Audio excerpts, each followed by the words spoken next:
uno llegar al 5 de noviembre de 1996, pues ese fue un acontecimiento de familia muy lindo, pero no podemos dedicarlo solamente el 5 de noviembre de 1996 porque el 4 de noviembre fue un día espectacular, de mucha ansiedad, de mucha preocupación, de mucha emoción, de mucha esperanza. Pero el 3 de noviembre también fue terrible, terriblemente bueno en el buen sentido de la palabra, pero octubre fue fabuloso y septiembre del 96 impresionante y agosto era las ecografías en tercera dimensión que ya estrenamos y julio de 1996 ni se diga.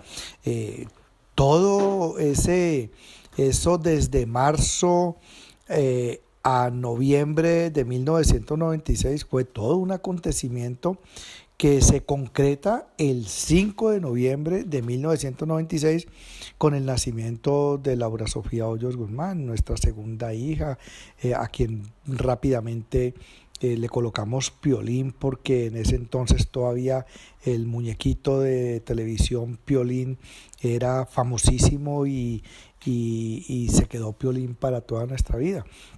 Entonces, hablar solamente del 5 de noviembre de 1996, pues decir que a las 6 de la mañana ya estábamos en pie con tu señora madre, con una pipota grandísima, con una cara amarilla, con algo de susto y alegría, que salimos para la clínica porque teníamos la maleta lista desde, no digo semanas, sino casi meses de anticipación al nacimiento de Laura Sofía. Entonces ya ese 5 de noviembre nos paramos en el apartamento, le tomé sus últimas fotos, muy linda, además porque estaba linda tu madre, se ponía hermosa de embarazo.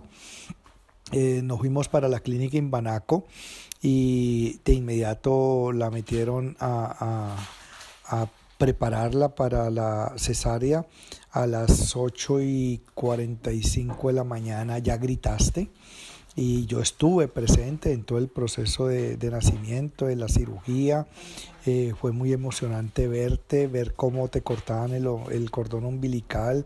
La médica, la pediatra, la doctora Ligia Delgado te recibe y me la pasa, le doy un beso y luego se la ponen a tu madre en el pecho y tu madre entre llorando y emocionada y asustada y de todo, pues te recibimos. 5 de noviembre fue fabuloso.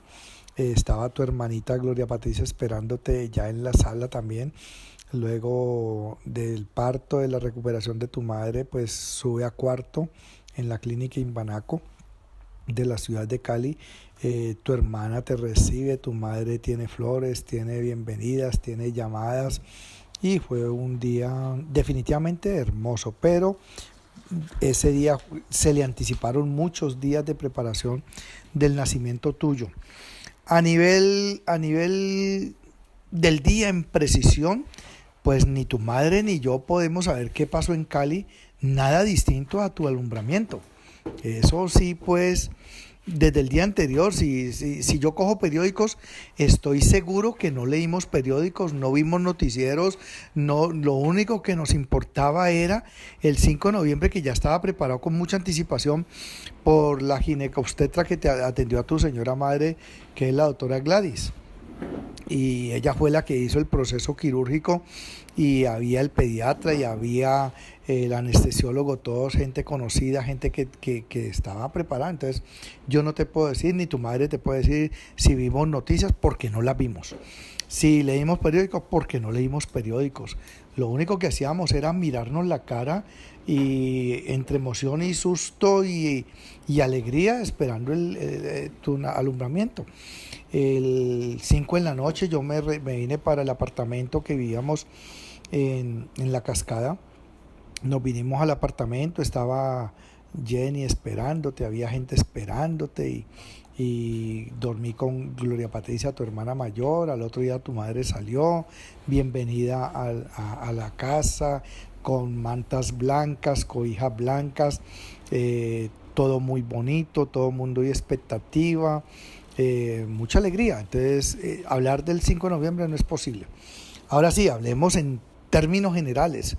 En Cali gobernaba en ese entonces, el alcalde era el señor Mauricio Guzmán, que tiene una destitución muy tenaz ya en el año 2000, de 1997. O sea que vivíamos una crisis en la ciudad de Cali con el gobierno de Mauricio Guzmán. A nivel departamental gobernaba el gobernador Germán Villegas Villegas del Partido Conservador, se le conocía como el Palustre, porque hacía obras pequeñas en todo el departamento del Valle del Cauca, obritas, y ahí se gastaba el presupuesto del departamento.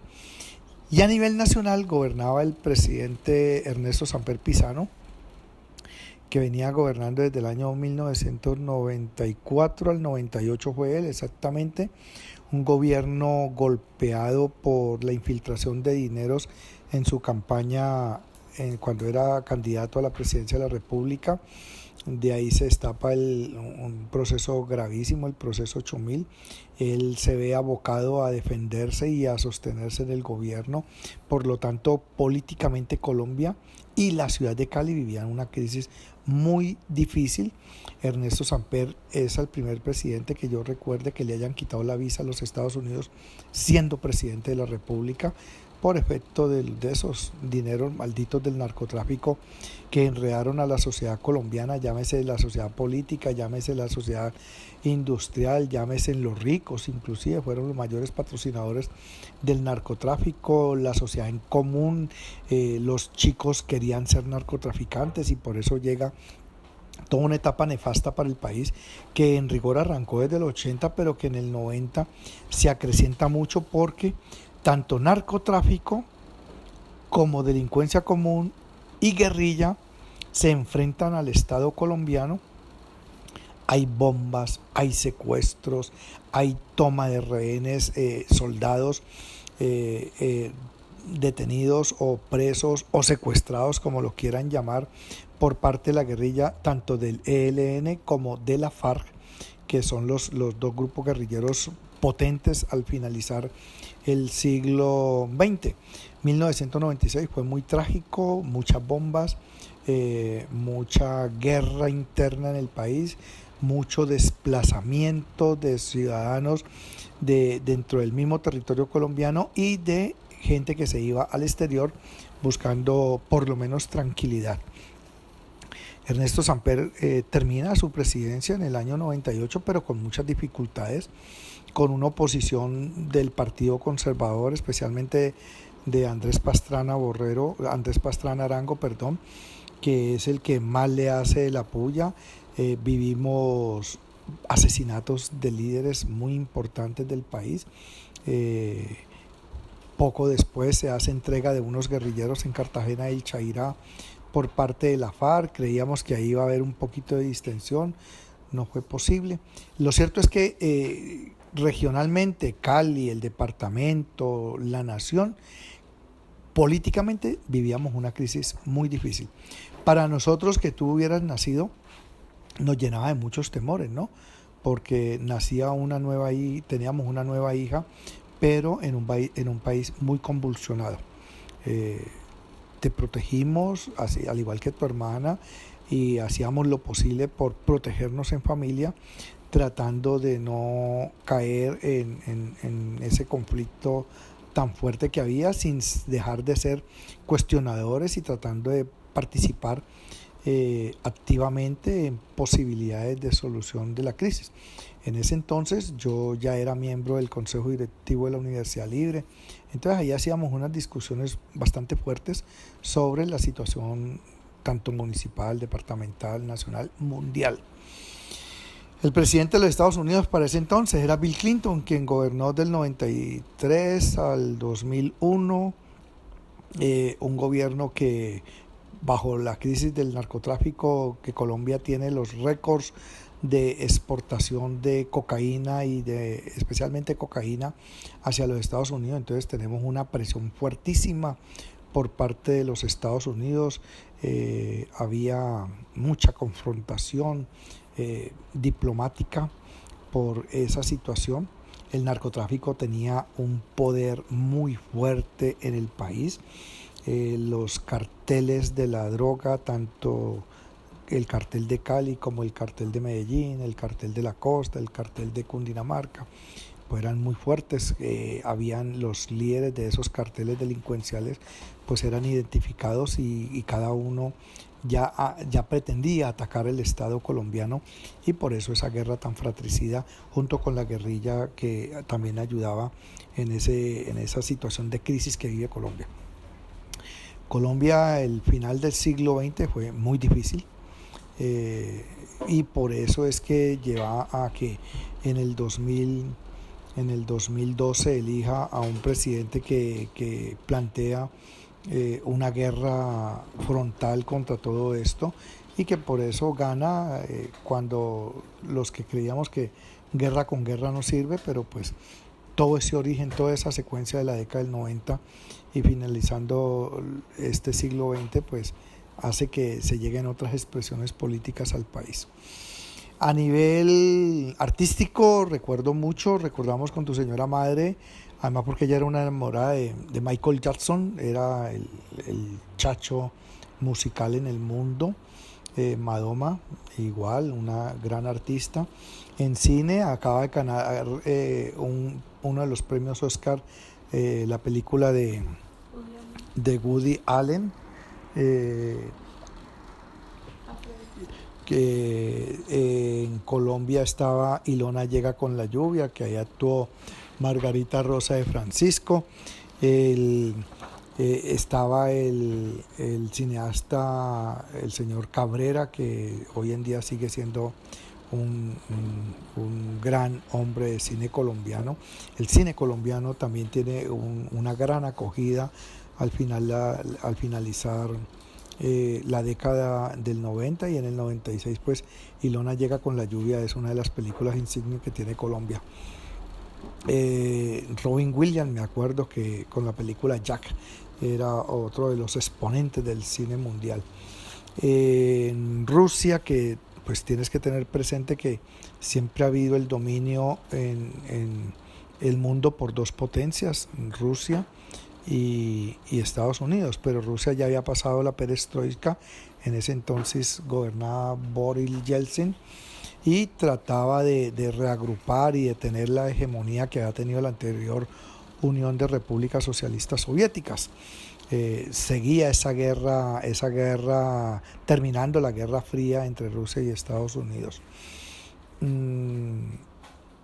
Vivíamos en Colombia, ya veíamos cómo el proceso de modernización de la economía de Colombia, que inició con el expresidente César Gaviria del 90 al 94, tiene unas repercusiones muy negativas en la agricultura colombiana. Colombia deja de ser un país autosuficiente en agricultura, porque empezamos a importar productos agrícolas de Estados Unidos, de Canadá, de México, y dejamos de producir algodón, dejamos de producir maíz, dejamos de producir frijol. Entonces el campesino entra en una gran crisis que no nos hemos terminado de levantar, pero fue consecuencia de la apertura económica de César Gaviria. Me parece que, en mi opinión, fue uno de los peores momentos de Colombia en el proceso de autosostenimiento de la alimentaria de Colombia. Entonces dependemos mucho de la agricultura de otros países que tienen subsidiados sus procesos agrícolas y pecuarios, y que Colombia, en forma, en mi opinión también, repito, irresponsable, acabó con el agro colombiano de una forma muy lamentable. Además, porque el narcotráfico empieza a hacerse dueño de muchas tierras y las dedica al ocio. Eso también le hizo una mella muy fuerte eso le hace una mella muy fuerte al proceso productivo de Colombia. Hablarte más, pues tu mamá ahí de pronto se empieza a burlar, que porque yo dije que iba a hablar 2 minutos y ya llevo como 15.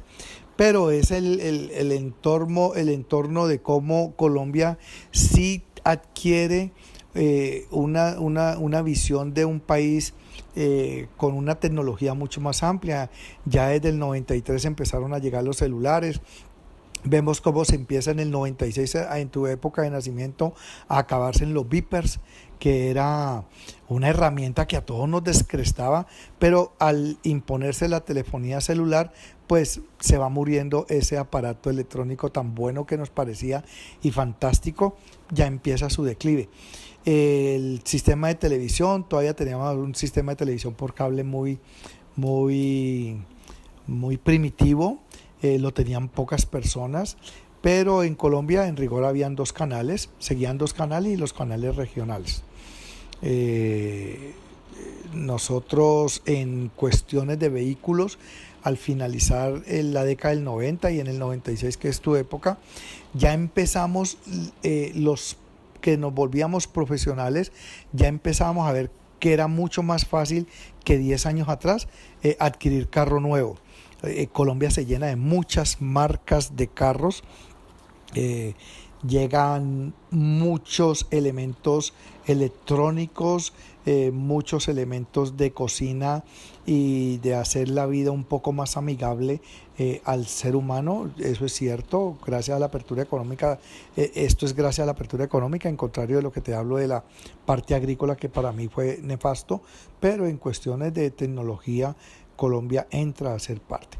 Y vivimos en el 96 muy preocupados, lógicamente, por el Mundial de 1998 que nos estábamos preparando.